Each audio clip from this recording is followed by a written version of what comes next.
Good morning बाबू। देखो बेटा, पीछे जो आपके लेसन चल रहा था, हमने कल क्लास में चर्चा की थी आपके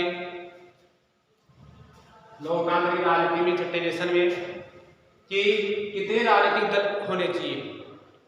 एक देश की शासन व्यवस्था का संचालन करने के लिए कितने राजनीतिक दल होने चाहिए, इसमें हमने चर्चा की थी कि अलग अलग देशों में जो है आपके वहाँ की जो व्यवस्थाएं हैं उनके अनुसार अलग अलग दल है। हमने ये भी देखा था कि कुछ देश ऐसे हैं जिनमें केवल एक ही राजनीतिक दल है। वहां पर एक ही राजनीतिक दल क्या करता है, चुनाव लड़ता है, सरकार बनाता है, सरकार का संचालन करता है। चीन, तो एक दलीय व्यवस्था जो है आपकी कहाँ पाई जाती है, चीन में पाई जाती है। ये आपने पढ़ा था।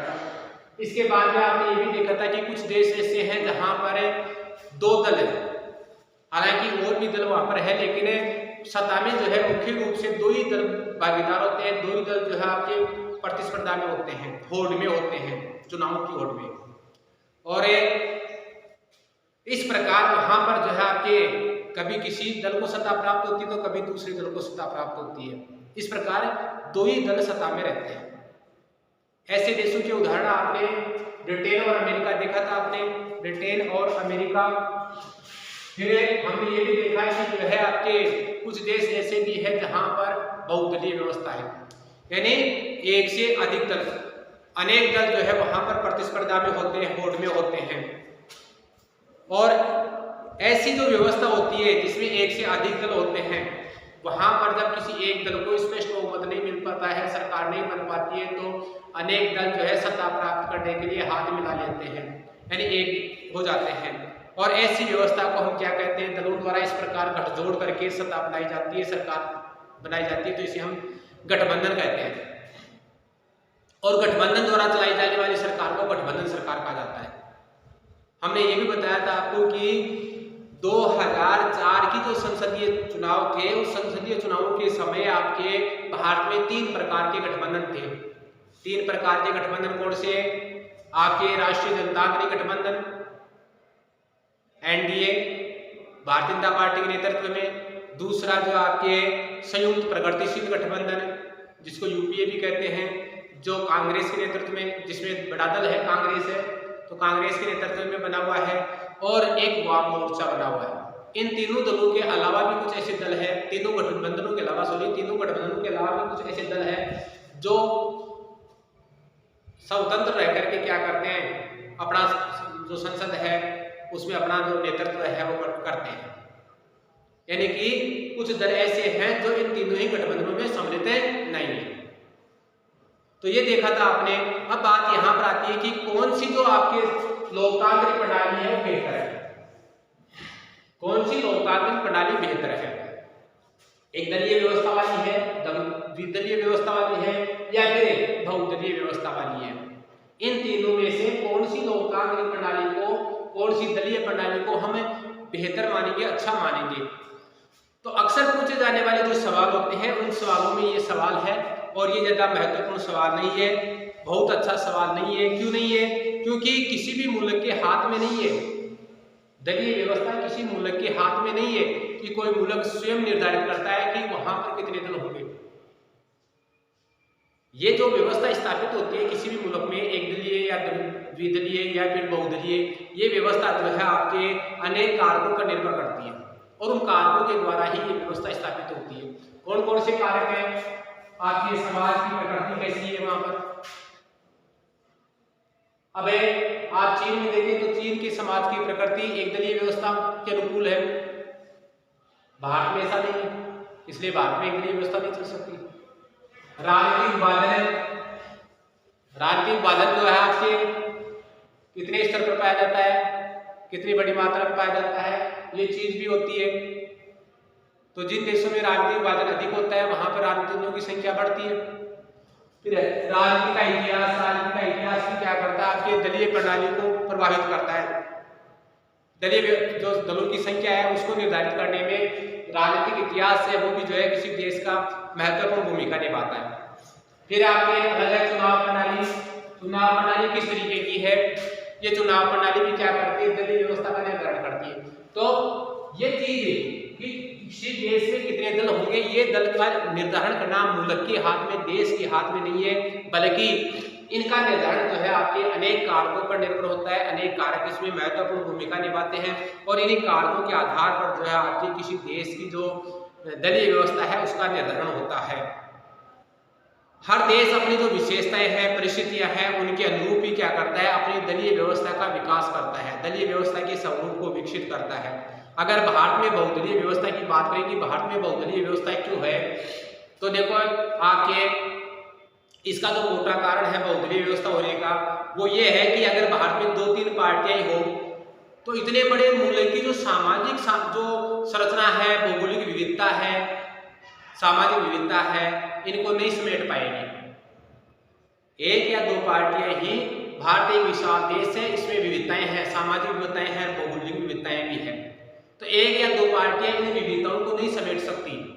इस कारण इन विविधताओं के अनुसार अनेक पार्टियां का निर्माण हुआ और अनेक पार्टियां, ये सब पार्टियां मिलकर के क्या करती है, इसकी विविधताओं को समेटने का कार्य करती है। तो देश की विविधता है, सामाजिक विविधता है, भौगोलिक विविधता है, ये भी क्या करती है, आपकी राजनीतिक दलों की जो स्थिति है उसका निर्धारण करती है। हर मुल्क और हर स्थिति में कोई एक ही आदर्श प्रणाली चले ये भी संभव नहीं है कि किसी भी देश में जो है हमेशा ही एक आदर्श प्रणाली चलती रहे, ये संभव नहीं है। क्यों? क्योंकि देश की परिस्थितियां और सामाजिक और जो आपके भौगोलिक विविधताएं हैं वो क्या करती है, समय समय उसको प्रभावित कर सकती है। किसी देश में कभी जो आपके एक ही दल था तो आज जो है वहां पर 1 से अधिक दल भी पाए जाते हैं। तो ये सब चीजें क्या होती है, आपके समय के आधार पर निर्धारित होती है। अक्सर देखो आपकी एक छोटी सी बात दे रखी है किताब में अलग है, वो है कि अक्सर कहा जाता है कि राजनीतिक दल संकट से गुजर रहे हैं। अक्सर ये ज्यादातर ये कहा जाता है कि राजनीतिक दल संकट से गुजर रहे हैं। ये बात किस पर आ रही है, ये राजनीतिक दलों में जन भागीदारी से संबंधित बात है जो आपको समझने की आवश्यकता है। कैसे? उपलब्ध प्रमाण तथ्य ये बताते हैं कि आंशिक रूप से ये बात सही है कौन सी, कि जो हमारे राजनीतिक दल है वो संकट से गुजर रहे हैं। इस बात के लिए प्रमाण देखे गए, खोजे गए, तो वो प्रमाण इस बात को प्रकट करते हैं कि वास्तव में राजनीतिक दल क्या है, संकट से गुजर रहे हैं। बड़े नमूने पर आधारित और कई दशकों तक चले जो सर्वेक्षण है उन सर्वेक्षणों से भी ये तथ्य जाहिर होता है। बड़े नमूने लिए गए, उन नमूनों पर जो है सर्वेक्षण किया गया, सर्वेक्षण से भी ये बात जाहिर हुई कि राजनीतिक दल जो है आपके संकट से गुजर रहे हैं। दक्षिणी एशिया की जो जनता है राजनीतिक दलों पर बहुत भरोसा नहीं करती। दक्षिणी एशिया के देश, जिसमें भारत भी दक्षिणी एशिया में आता है, इन देशों की बात करें तो यहाँ की जनता के बारे में जो है आपके सर्वेक्षण से ज्ञात हुआ है कि ये राजनीतिक दलों पर ज्यादा भरोसा नहीं करती। जो लोग दलों पर है एकदम भरोसा नहीं, बहुत भरोसा नहीं के पक्ष में बोले, उनका अनुपात कुछ भरोसा या पूरा भरोसा बताने वालों से काफी ज्यादा है। इन्हें 3 चीजें दी गई सर्वेक्षण में, एकदम भरोसा,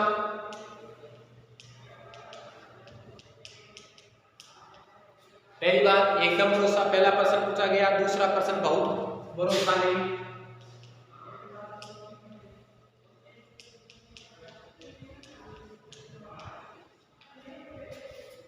पहली बात क्या पूछी गई, एकदम भरोसा नहीं है यहाँ।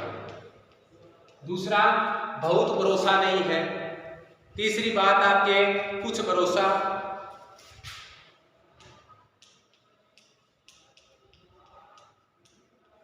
बहुत भरोसा। जो सर्वेक्षण करते हैं, सर्वेक्षण करने वाली जनता में जाते हैं और जनता से प्रश्न करते हैं, संख्या चुन लेते हैं, भाई आपके इस क्षेत्र में 100 व्यक्तियों से पूछना है, 100 व्यक्तियों से जानकारी लेनी है, 200 से लेनी है, प्रत्येक के पास नहीं जा पाते, नहीं तो काफी समय लग जाएगा।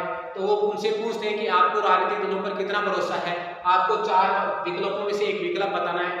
आप राजनीतिक दलों पर एकदम भरोसा नहीं करते, बहुत जो है भरोसा नहीं है, आपको कुछ भरोसा है, बहुत भरोसा है आपको। तो ऐसे में ये दोनों चीजें कि एकदम भरोसा नहीं है, बहुत भरोसा नहीं है, ये बताने वालों की संख्या ज्यादा है, इनका प्रतिशत अधिक है।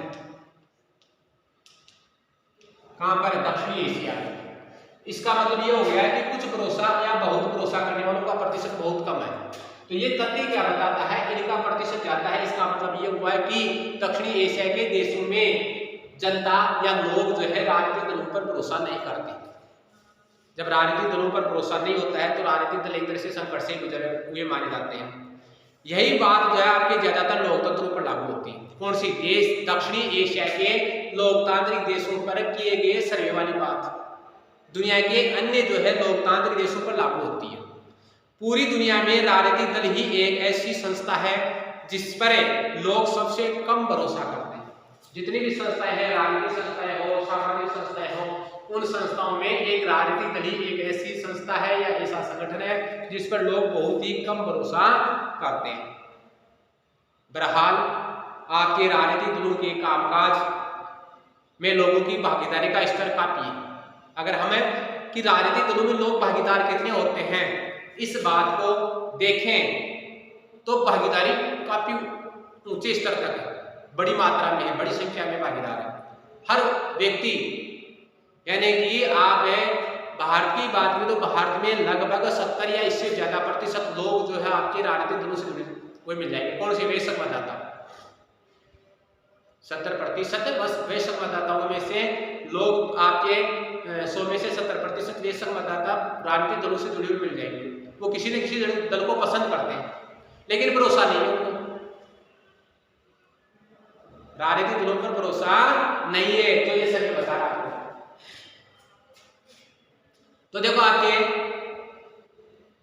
खुद को किसी राजनीतिक दल का सदस्य बताने वाले भारतीयों का अनुपात कनाडा, जापान, स्पेन और दक्षिणी कोरिया जैसे विकसित देशों से भी ज्यादा है।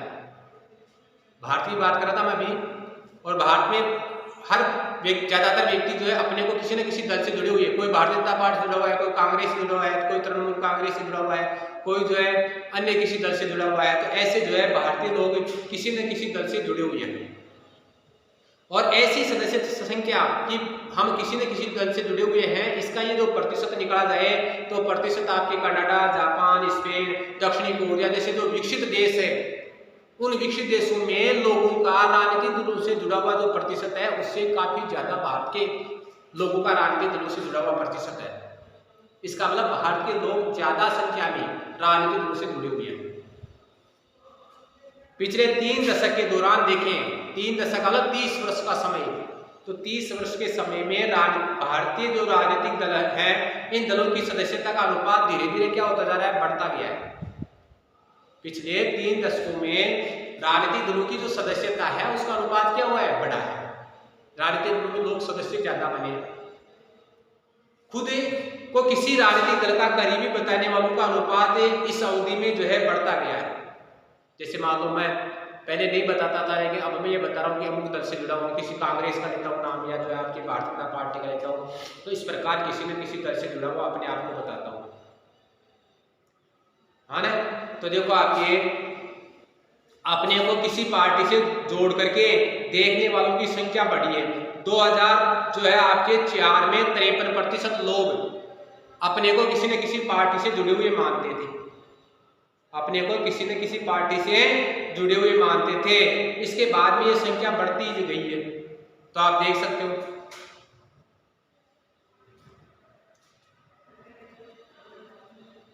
अब बात आती है आपके राष्ट्रीय दल, भारत से संबंधित बात है जो आपका राष्ट्रीय दल।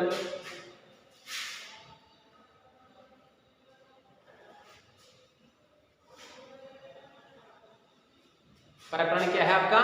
राष्ट्रीय दल।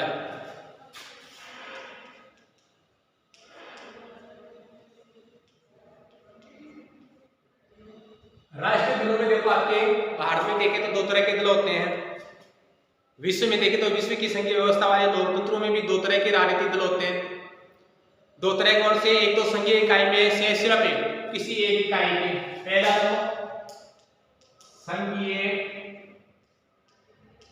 इकाइयों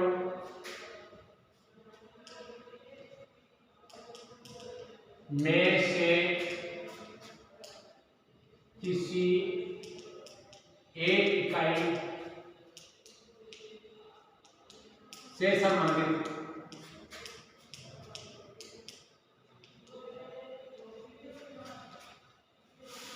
किसी भी जो संघीय व्यवस्था है उसकी इकाइयों में से सिर्फ एक इकाई में ही उसका अस्तित्व है, एक इकाई से ही संबंधित है। दूसरा जो है आपके अनेक या संघ की सभी इकाइयों, दूसरे जो है आपके अनेक या संघ की सभी इकाइयों से जुड़े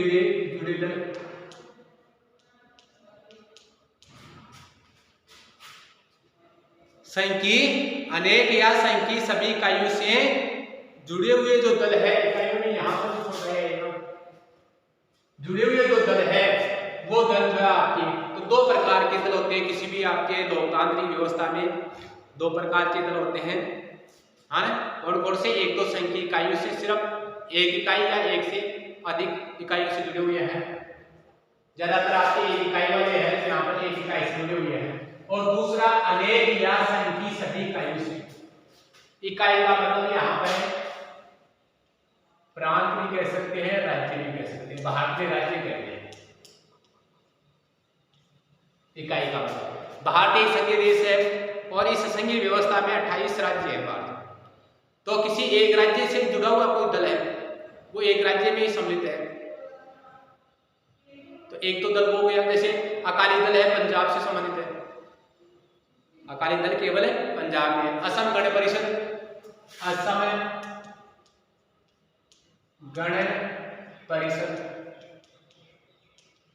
ये केवल असम में ही है। अकाली दल ये केवल पंजाब में ही है। तो ऐसे बहुत से दल है जो केवल एक राज्य से जुड़े हुए हैं और उन्हीं में उनको जीत हासिल होती है। आपके संसद में भी इनके सदस्य जाते हैं, लेकिन पंजाब क्षेत्र के ही क्योंकि जुड़े हुए, दूसरे क्षेत्रों में आसपास में उम्मीदवार कभी कभार ये दल क्या करते हैं दूसरे राज्यों में, आसपास के राज्यों में अपने उम्मीदवार खड़े करने का प्रयास भी करते भी हैं, लेकिन इनको सफलता मिलती है नहीं मिलती है वो तो आगे की बातें हैं। फिर दूसरी बात आती है अपने अनेक या संघ की सभी इकाइयों में। इसका मतलब हो गया कि देश, देश पूरा राष्ट्र, भारत संघात्मक शासन है तो 28 राज्य मिलकर के भारत क्या बन जाता है, संघ बन जाता है। तो सभी राज्यों में अपने उम्मीदवार उतारने वाली जो राजनीतिक दल होता है वो दल होता है। इसे तो क्या कहेंगे, ऐसे दल जो आपके संपूर्ण राज्यों में, भारत के सभी राज्यों में, लगभग सभी राज्यों में अपने उम्मीदवार उतारते हैं, उन्हीं को राष्ट्रीय दल कहते हैं, राष्ट्रीय दल। और ये जो पहला तरीका रहेगा आपका किसी एक में, उसे कहते हैं हम प्रांतीय दल या क्षेत्रीय दल भी कहते हैं।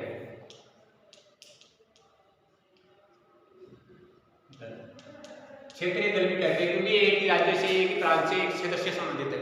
तो इस प्रकार दो प्रकार के दल होते हैं। आपके भारत में भी यही स्थिति है। कई पार्टियां जो है आपके क्या करती है, पूरे देश में फैली हुई है राष्ट्रीय पार्टियों के रूप में, राष्ट्रीय दलों के रूप में, जो सभी राज्यों में, सभी प्रांतों में क्या करती है, अपने उम्मीदवार चुनाव में उतारती है। इन दलों के विभिन्न जो राज्य हैं उनमें अपनी अपनी इकाइयां हैं। इन इकाई राज्यों में जो है ये क्या करते हैं, अपने चुनाव लड़ते हैं। इनकी नीतियां, कार्यक्रम और रणनीतियां एक सी होती है, अलग अलग नहीं होती है। जैसे भारतीय जनता पार्टी राष्ट्रीय दल है, तो भारतीय जनता पार्टी की जो नीतियां और कार्यक्रम है वो संपूर्ण देश की भारतीय जनता पार्टी के जितने भी सदस्य हैं वो उन्हीं नीतियों का पालन करते हैं, उन्हीं नीतियों का अनुसरण करते हैं। इन क्षेत्रीय दलों की अपनी होती है, क्षेत्र के आधार पर नीतियां होती है, कार्यक्रम होते हैं, तो इनके कार्यक्रम और नीतियां भी अलग अलग होती है। देश की हर पार्टी को जो है आपके निर्वाचन आयोग में अपना पंजीकरण कराना पड़ता है। पहले बताया था मैंने आपको, निर्वाचन आयोग ही जो है आपके क्या करता है, देश का निर्वाचन आयोग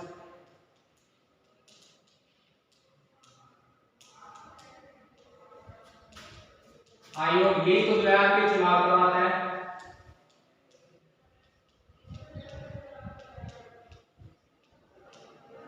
और उम्मीदवारों के जो आपके नामांकन जो फार्म होते हैं, है ना, उम्मीदवारों के नामांकन फार्म होते हैं आपके,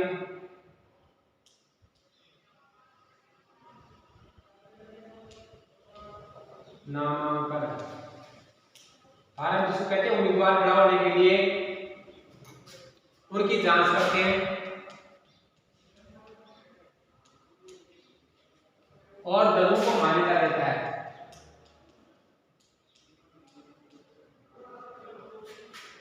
मान्यता देता है और साथ साथ में जो आपके चुनावों के लिए जो नियम होते हैं, चुनावी कार्यक्रम और नियम तय करने का कार्य भी चुनाव निर्वाचन आयोग ही करता है। तो किसी भी राजनीतिक दल को जो है आपके दल के रूप में मान्यता देने का कार्य निर्वाचन आयोग करता है। पर देखो आपके बड़े और स्थापित जो दल होते हैं वो कुछ विशेष सुविधाएं प्राप्त करते हैं। बड़े दल होते हैं स्थापित दल, जैसे आपके भारतीय जनता पार्टी है, भाजपा, भारतीय जनता पार्टी, कांग्रेस, ऐसे जो बड़े दल होते हैं उनको निर्वाचन आयोग क्या करता है, कुछ सुविधाएं भी प्रदान करता है। सुविधाओं में क्या दिया जाता है, जैसे मान लो उनको उनका प्रतीक चिन्ह दिया जाता है, चुनाव चिन्ह, जैसे चुनाव चिन्ह दे दिया गया। इन पार्टियों को, बड़ी पार्टियों को चुनाव चिन्ह दिया जाता है, जैसे आपके बड़ी पार्टियां हैं या जो आपके इनसे मान्यता प्राप्त कर लेती है, निर्वाचन आयोग द्वारा मान्यता दे दी जाती है पार्टियों को, तो उनको एक निर्वाचन चिन्ह भी दे दिया जाता है। जैसे भारतीय जनता पार्टी के लिए कमल का फूल है और कांग्रेस के लिए हाथ है, ये चिन्ह है उनके, चुनाव चिन्ह है। कांग्रेस का हाथ चुनाव चिन्ह है और भाजपा का जो कमल फूल का फूल जो है आपके चुनाव चिन्ह है, कमल का फूल का, और यहाँ क्या हो गया उसमें का फूल, कमल का फूल उसका निर्वाचन चिन्ह है। तो ये चिन्ह दे दिए जाते हैं इनको और इनका पार्टी के अधिकृत उम्मीदवार इन चिन्हों का ही प्रयोग करते हैं। भारतीय जनता पार्टी जैसे अपने यहाँ से किसी भी उम्मीदवार को, अपने क्षेत्र से किसी भी उम्मीदवार को चुनाव में उतारती है तो उसके लिए चिन्ह लेने की, अलग से चिन्ह लेने की आवश्यकता नहीं है, वो चिन्ह कमल का फूल ही रहेगा उसके लिए। और कांग्रेस अपना उम्मीदवार जो है अगर मान लो यहाँ उतारती तो उसके लिए स्थायी चिन्ह है हाथ का चिन्ह, वो ही रहेगा। तो इस पर क्यों, क्योंकि ये इस पार्टी को मान्यता के साथ साथ चुनाव आयोग ने चिन्ह प्रदान कर दिया। तो राजनीतिक पार्टियां के जो उम्मीदवार होते हैं वो अपने अधिकृत चिन्ह का उपयोग करते हैं। इस विशेषाधिकार और कुछ अन्य लाभ भी जो है इन पार्टियों को प्राप्त होते हैं। मान्यता प्राप्त दल, तो जिन पार्टियों को निर्वाचन आपके चुनाव चिन्ह प्राप्त होता है, अन्य कुछ विशेषाधिकार प्राप्त होते हैं, उन्हें हम क्या कहते हैं, मान्यता प्राप्त दल कहते हैं। इनसे निर्वाचन आयोग से तो ऐसे आपके इस प्रकार के चिन्ह प्राप्त करने वाले और अन्य कुछ विशेषाधिकार जो निर्वाचन आयोग देता है, ऐसे अधिकार प्राप्त करने वाली पार्टियां होती है, उनको हम क्या कहते हैं, मान्यता प्राप्त दल कहते हैं। दो प्रकार के लोग हैं, एक तो मान्यता प्राप्त और एक जो मान्यता प्राप्त नहीं है। मान्यता प्राप्त नहीं है उनको अलग अलग समय पर अलग अलग चिन्ह दिए जाते हैं, कभी कौन से चिन्ह दे दिए, कभी कौन से, और उनके पास में अपना अधिकृत चिन्ह नहीं होता है, अपना अधिकृत चिन्ह नहीं होता है। जिस प्रकार निर्दलीय उम्मीदवार खड़े होते हैं तो कभी उनको कौन सा चिन्ह मिल जाता है, कभी कौन सा चिन्ह मिल जाता है, ऐसे ही जो है इनको चिन्ह मिलते रहते हैं। तो देखो चुनाव आयोग ने स्पष्ट नियम बनाए हैं, किसके, मान्यता के। तो चुनाव आयोग ने तो मान्यता है कि किसी दल को मान्यता प्रदान करने के लिए स्पष्ट तो नियम बना रखे हैं, उन नियमों को प्राप्त करने वाला दल क्या करता है, मान्यता प्राप्त किया जाता है।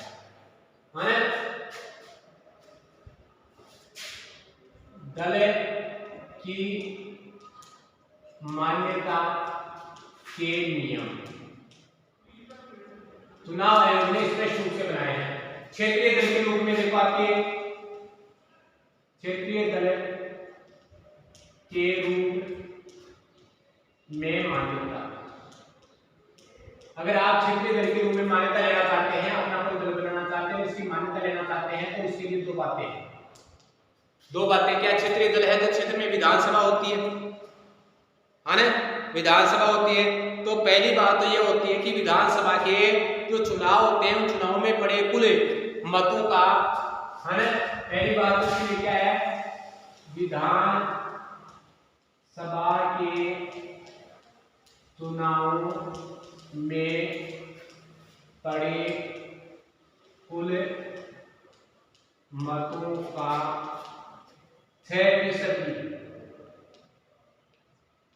मत यानी जितने भी मत पड़े हैं उन मतों का 6% या कम से कम 2 सीट पर जो आपके दर्ज हासिल करना होता है।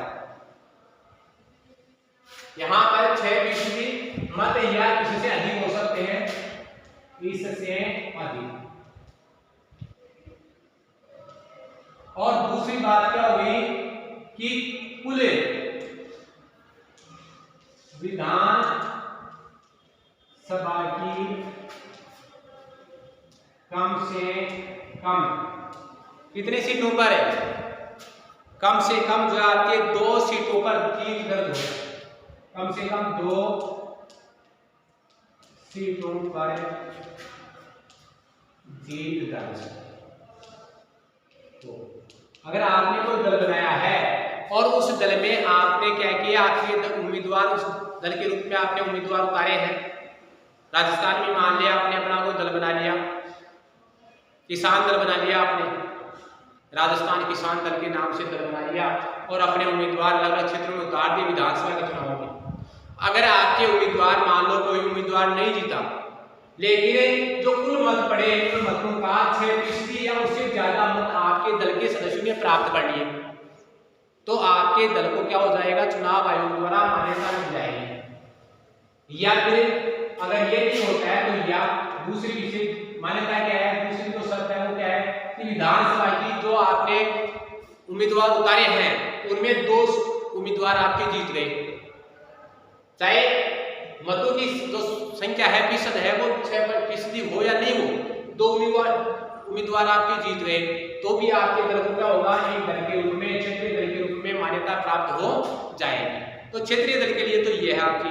दूसरा, अगर आप पूरे देश में राष्ट्रीय दल के रूप में अगर मान्यता चाहते हैं, तो आप लोकसभा के चुनावों के लिए जो है आपके राष्ट्रीय दल के रूप में मान्यता चाहने के लिए क्या जरूरी है, आपके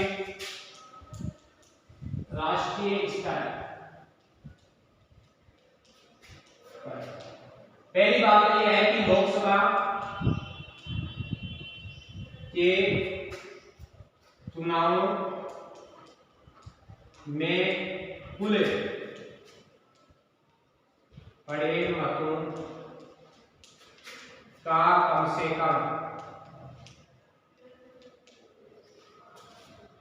मतों का कम से कम कितना फीसदी होना चाहिए, 6% हासिल होना चाहिए।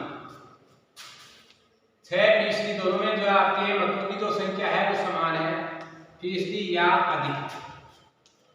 अधिक भी हो सकता है। और जो है आपके कम से कम लोकसभा चुनाव में या अथवा या दूसरी विशेषता जो आपके हालांकि एक ही विशेषता है कि या तो 6% मत प्राप्त हो जाए या फिर जो आपके क्या हो जाए, या जो आपके लोकसभा की कम से कम विधानसभा की दुगनी, विधानसभा में 2 सीटें हैं तो कम से कम लोकसभा की कम से कम 4 सीटों पर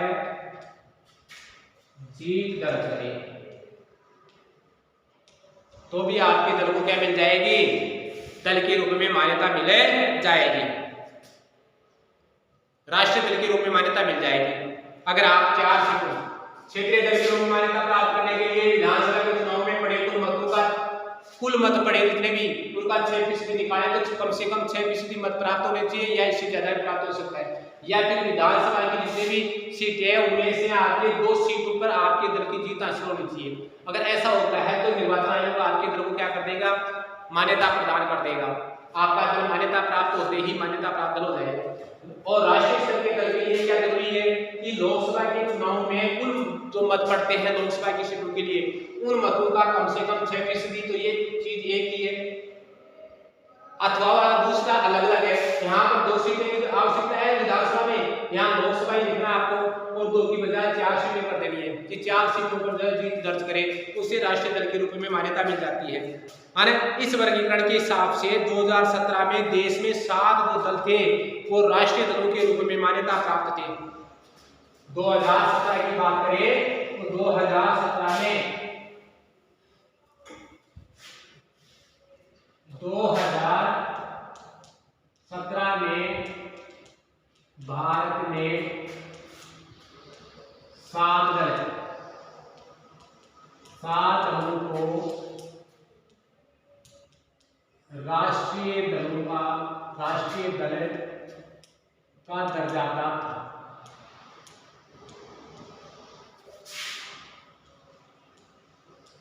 यानी राष्ट्रीय दलों के रूप में मान्यता प्राप्त दल कितने थे? 2017 में 7 थे। कितने थे? 7 थे। इनमें से प्रत्येक के बारे में कुछ महत्वपूर्ण तथ्य जो है आपके यहाँ पर दिया गया है। प्रत्येक दलों के बारे में कुछ महत्वपूर्ण जानकारी दी गई है, तो आपकी बुक में दे रखा है। पहला जो है आपके all India Trinamool Congress, all India Trinamool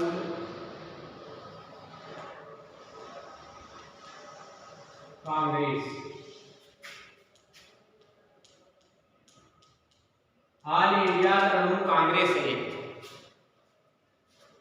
all India Trinamool Congress ये राष्ट्रीय दल के रूप में मान्यता प्राप्त है 7 दलों में। 1 जनवरी 1998 को मान्यता मिली थी इसको। 1 जनवरी 1998 को मान्यता मिली इसको। ममता बनर्जी के नेतृत्व वाला जो अभी बात थोड़े समय पहले बदला आपके पश्चिम जो बंगाल है उसमें चुनाव हुए थे आपके, तो ममता बनर्जी के नेतृत्व में ममता बनर्जी ने मिलवाया था आपके इस दल को मान्यता दिलवाई है। ममता बनर्जी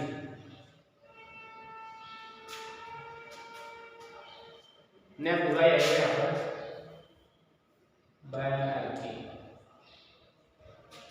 ममता बनर्जी के नेतृत्व में बना है ये दल।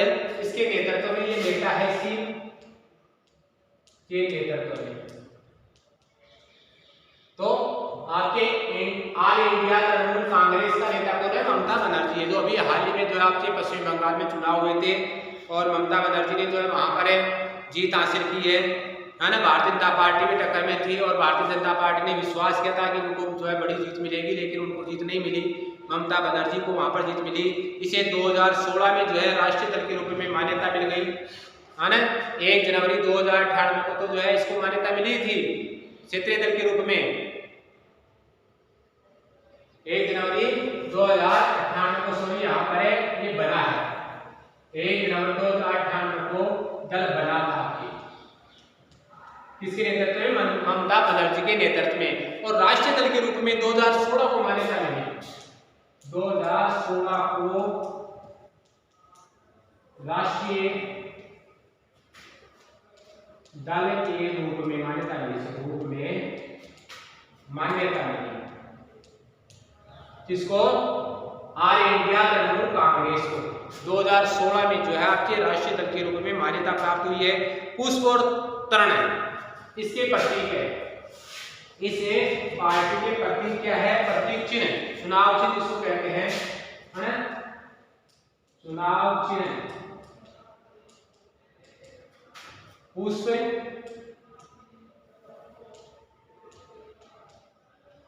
और तृण, टहनी, फूल और टहनी, फूल और टहनी जो है आपके इसका चुनाव चिन्ह है। पार्टी का प्रतीक है, चुनाव चिन्ह है। ये पार्टी देखो आपके किन चीजों पर आधारित है, किन चीजों पर निर्मित है? आपके ये धर्मनिरपेक्षता का समर्थन करती है और संघवाद के प्रति जो है आपके प्रतिबद्धता जाहिर करती है। यानी भारतीय संघ में विश्वासी पार्टी का संघ को बनाए रखना चाहती है और आपके जो धर्मनिरपेक्षता की भावना है, धर्मनिरपेक्षता को बढ़ावा देने का जो कार्य है, ये पार्टी इन 2 चीजों को लेकर के चलती है। एक बात तो क्या है, हम अपने क्षेत्र में धर्मनिरपेक्षता को बढ़ावा देंगे, दूसरी संघवाद में विश्वास रखते हैं। राष्ट्र का, देश का जो संघीय व्यवस्था है उसको बनाए रखना चाहते हैं। 2011 से सत्ता में है। कहां पर है? पश्चिमी बंगाल में। पश्चिमी बंगाल में आपके पश्चिमी बंगाल यहां पर 2011 से सत्ता में है। ये पार्टी सत्ताएं शासन कर रही है। उसके बाद में बार चुनाव हुए तो वहां पर उन चुनावों में भी जो है इसकी जीत हुई थी। और इन चुनावों में आपके 2014 में जो आपके चुनाव हुए लोकसभा के, लोकसभा चुनाव 2014 में होते हैं, जहां पर 2014 में फिर जो आपके केंद्र की जो सत्ता, कांग्रेस की सत्ता थी, वो बदल करके भारतीय जनता पार्टी की सत्ता बन गई। और 2014 में भारतीय जनता पार्टी के नेता आपके नरेंद्र मोदी जो है आपके वो प्रधानमंत्री बने, है ना। तो आपके नरेंद्र मोदी के नेतृत्व में जो आपकी सरकार बनी 2014 में। इस समय जो चुनाव हुए, उस चुनाव में तृणमूल कांग्रेस है, इसने लोकसभा में 3.84% मत हासिल किए और 34 सीटों पर जो है आपके जीत हासिल की। इस प्रकार ये जो लोकसभा में जितनी भी पार्टियां थी, उनमें चौथी बड़ी पार्टी बनी। तो कौन सी चौथी बड़ी पार्टी?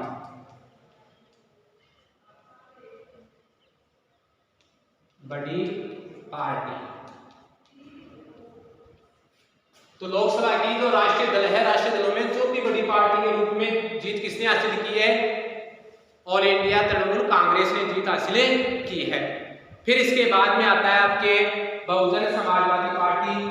बहुजन समाजवादी पार्टी जो है आपके वो है, उसके बाद में जो आपके भारतीय जनता पार्टी है, कम्युनिस्ट पार्टी है ना।